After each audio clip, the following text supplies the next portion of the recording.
Hi friends, welcome to my channel. ఈరోజు recipe వచ్చేసి ఎండు రొయ్యల కర్రీ ఎలా చేయాలనేది ప్రాసెస్లోకి వెళ్ళి చూసేద్దాం రండి. ముందుగా మన ఛానల్ని ఫస్ట్ టైం చూస్తున్నట్లయితే ప్లీజ్ సబ్స్క్రైబ్ చేసుకోండి. ముందుగా ఎండు రొయ్యలు మనము తల తోక మొత్తం తీసేసుకోవాలి. తీసుకొని కొంచెం వేడి నీటిలో వేసుకోవాలి. తర్వాత కొంచెం మరిన్ని ఆనియన్స్ కట్ చేసుకోవాలి. ఒక 3 పెద్ద సైజు ఆనియన్స్, అలాగే పచ్చిమిర్చి కూడా కట్ చేసుకొని పక్కన పెట్టుకోవాలి.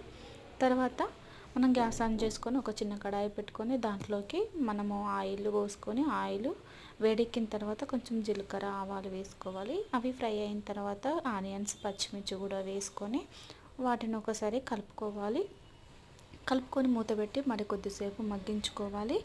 చూసారుగా, మగ్గించుకున్న తర్వాత కొంచెం సాల్ట్ వేసుకోవాలి. ఇలా సాల్ట్ వేయడం వల్ల ఆనియన్స్ అనేవి తొందరగా మనకు దగ్గర పడతాయి కాబట్టి సాల్ట్ వేసుకొని ఒకసారి కలిపి మళ్ళీ మూత పెట్టుకొని మళ్ళీ ఒక 5 మినిట్స్ తర్వాత చూసినట్లయితే మనకు ఆనియన్స్ అనేవి ఒక 50% వరకు మనకు ఉడికిపోతాయి. తర్వాత పసుపు అల్లం వేసుకొని మొత్తం ఒకేసారి కలిసేటట్టు కలుపుకోవాలి.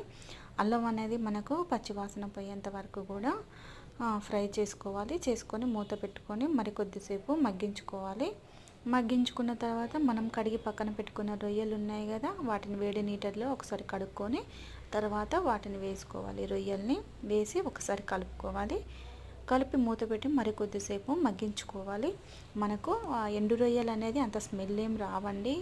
మంచిగా వేడి నీటిలో వేసి కడిగినట్లయితే స్మెల్ అంతా పోతుంది. తర్వాత వాటిని మొత్తం ఫ్రై అయ్యే వరకు ఫ్రై చేసుకున్న తర్వాత మనము టేస్ట్ తగినంత కారం వేసుకోవాలి. ఇక్కడ నేను 1 టేబుల్ స్పూన్ వరకు కారం వేసుకున్నాను.